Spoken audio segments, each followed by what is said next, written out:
Finally, we are here after a long and exciting but sometimes grueling NFL season. We are here finally at the point of the Super Bowl. Here to give you guys my Super Bowl predictions. Super Bowl 51 between the New England Patriots and the Atlanta Falcons for this game, which is going to be played in Houston, Texas. So, real quick, if you guys are checking me out first initially and haven't seen this channel, I have been doing predictions for the playoffs beforehand, and I am currently 8-2. Funny thing is, the two losses have both been versus the Atlanta Falcons. That's right, the Falcons burned me twice. They burned me. I picked the Seahawks to beat them, and then I picked the Packers to beat them, which I will admit now that the second pick, the Packers, was more heart over head.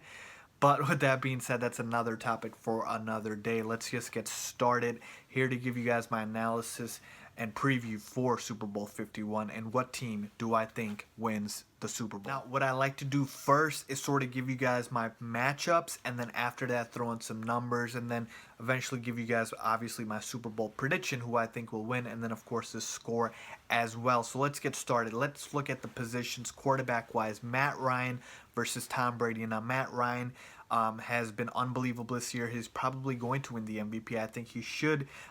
He led the league in all of the major statistical categories for quarterbacks. So he was unbelievable this year. I'm not going to go through all the numbers because there are a lot of them, but Matt Ryan was definitely a top quarterback this year. Tom Brady as well. Really good year. He did miss the first 4 games of the season, but still somehow managed to have an MVP caliber season in the 12 games that he played. So for me, even though Tom Brady, the future Hall of Famer, the current legend, is the better quarterback right now, I would say this is a push because Matt Ryan, even though he's not on Tom Brady's level in terms of like status, this season he's been playing just as well as Tom Brady, if not better. So I'm going to call this one a push.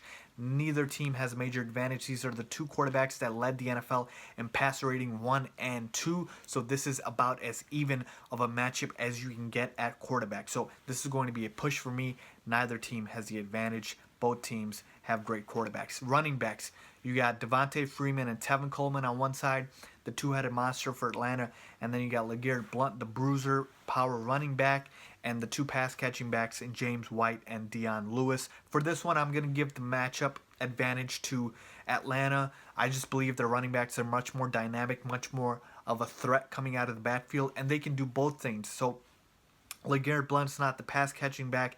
He is obviously the power back. Dion Lewis and James White do that. But Freeman and Coleman can both catch passes, and they can both run like crazy through the hole. So for me, both of them, who are much better dual threats than the other guys that New England has, for me, that's why I give Atlanta the advantage in that matchup. So running backs go to the Atlanta Falcons. Now we're talking receivers. You got Julio Jones, probably the best receiver in the NFL. Mohamed Sanu, Taylor Gabriel for the Atlanta Falcons. There are a couple other guys, Aldrick Robinson, but those are the 3 guys that they run out there for their starters. And then for the New England Patriots, you have Julian Edelman, who gets a lot of flack from a lot of people saying that he's not that good. He's a 7th-round pick, former quarterback. Look, Julian Edelman is good. Okay, he's a good wide receiver. He has learned how to be a good wide receiver. He's worked very hard, and we need to stop taking that credit away from Edelman.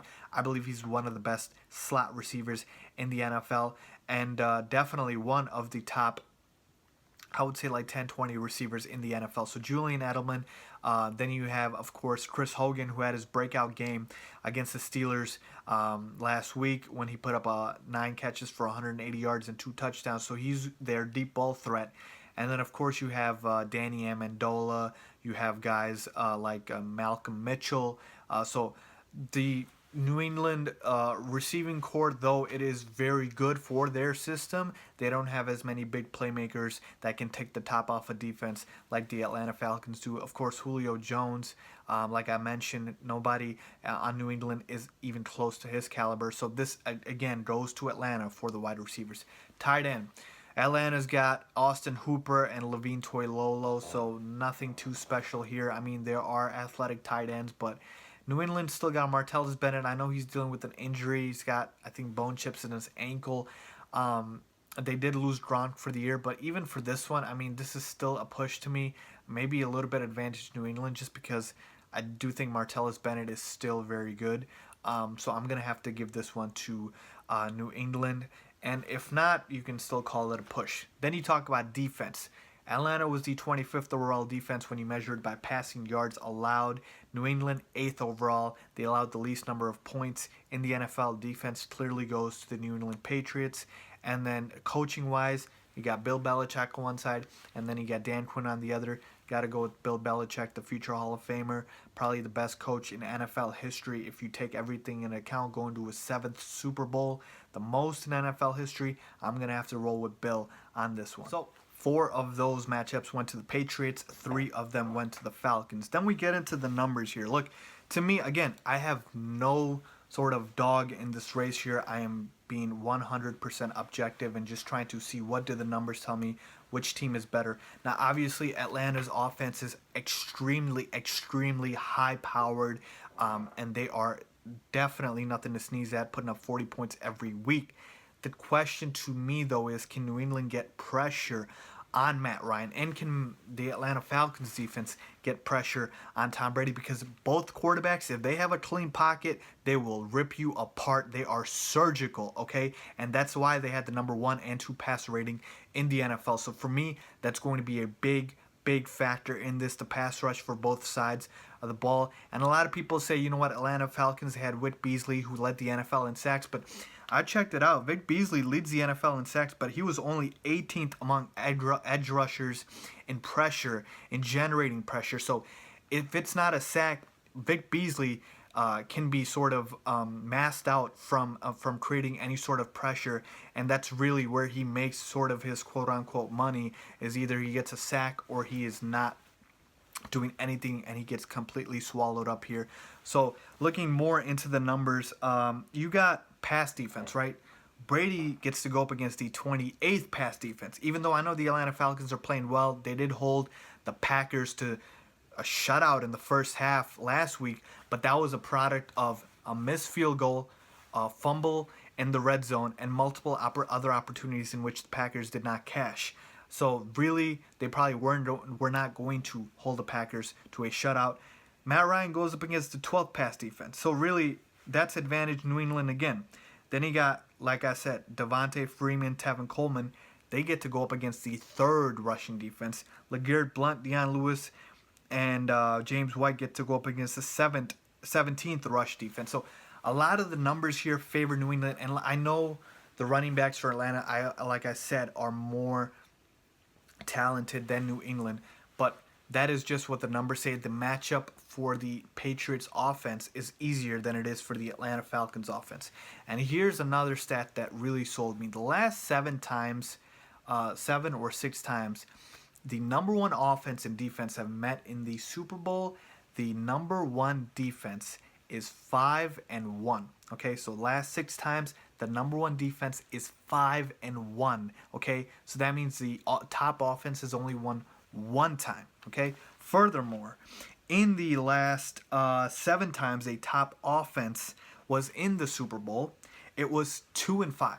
Okay, 2-5. While the past 7 times the top defense was in the Super Bowl, it went 5-2. So clearly you see the numbers lean towards defense, and that's really the Patriots, and that's really the advantage for the Patriots here, because you're giving me Brady on offense, and you're giving me a better defense. And that's sort of why I'm probably going to have to lean New England in this matchup, though I don't for sure say it's not going to be a blowout. I'm just saying you're giving me a better defense, and you're giving me an offense that is close, if not up to that level. Obviously, Atlanta's the best offense, but New England, the disparity is not that far in terms of the offenses. But defensively, the disparity is a lot more. New England's defense is a lot better than Atlanta's. And so for that reason, I'm going to have to go with the Patriots in the Super Bowl. I just think, like I mentioned, the numbers all lean defense in this, and we've seen this before. History usually dictates who is right, and this is the reason why I'm going with the New England Patriots. You know what they say, numbers don't lie, and hopefully they don't hear. So for my pick, I'm going to go with the New England Patriots in this one. Final score, Falcons 27, Patriots 30. Okay, so let me know what you guys think. I have this game a nail biter, very close, probably a last second field goal to win this game. I hope it's not a blowout like a few of the other Super Bowls we've seen. But who do you guys have winning this matchup and why? Please leave a comment down below. And as always, don't forget to subscribe. Thanks for watching.